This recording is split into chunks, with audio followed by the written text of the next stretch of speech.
Big Boss common man show நிறைய பேர் பார்த்துருப்பீங்க. ஷோவில் பார்ஷியாலிட்டி இருக்கான்னு கேட்டால் எனக்கு தெரியல. பட் அந்த ஷோவே பார்ஷியாலிட்டின்னு தான் நான் சொல்வேன். ஒரு சில கிளிப்ஸ்லாம் போடுறேன், போய் பார்த்துட்டு வந்துருங்க. நீங்கள் இப்போ பிச்சை எடுக்கணும். மேலே எதுவுமே எது கொடுத்தாலும் ஜாஸ்தியாக இருக்கும். உங்களுக்கும் எல்லாமே இருக்கு, நீங்க ஜட்ஜ் பண்றீங்க தானே. ரெட் கலர்ல ஒரு கார்டு இருக்கும். ஓகே, அதை காட்டிட்டாக்கா எல்லாம் சரியா போயிடும்.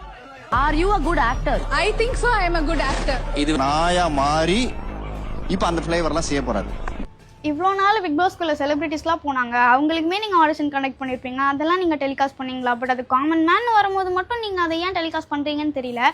அதுவும் ரொம்ப கேவலமாக ட்ரீட் பண்ணுறீங்க அவங்கள. இந்த நாய் மாதிரி பண்ணி காட்டுன்றது, பிச்சை எடுத்து காட்டுன்றது, இதெல்லாம் என்ன வே ஆஃப் ஆட்டிடியூட்னு எனக்கு சுத்தமாக புரியல. போல் அவங்க அந்த நிறைய பர்ஃபார்மன்ஸ் பண்ணும்போது மூஞ்செல்லாம் சுரிக்கிறது அதெல்லாம் எனக்கு சுத்தமாக பிடிக்கல. இன்னொன்று என்னன்னா இவங்க உள்ளே போயிட்டு இருக்கும்போது இவங்க பண்ண அட்டிடியூட்லாம் என்ன மாரி நம்ம பொறுத்துட்டு நம்ம பார்க்குறோம், அதெல்லாம் அவங்களுக்கு எதுவும் தெரியாது.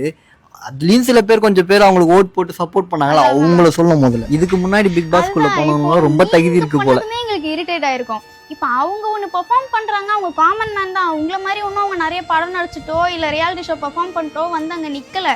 காமன் மேன் ஷோன்னு நீங்களே டைட்டில் வச்சிருக்கீங்க. அப்போ ஒரு சிலதெல்லாம் பண்ணால் நீங்கள் தான் பொறுத்துக்கணும். எதுக்கு உங்களுக்கு ஜட்ஜு நாங்கள் உட்கார வச்சிருக்காங்க எனக்கு புரியல. உங்களுக்கானது என்னன்னா உங்களை செலக்ட் பண்ணுறது, ரிஜெக்ட் பண்ணுறது, ஹோல்ட் பண்ணுறது. இதுக்கு அதுக்கான ரீசன் சொல்லிட்டு பண்ணுங்க.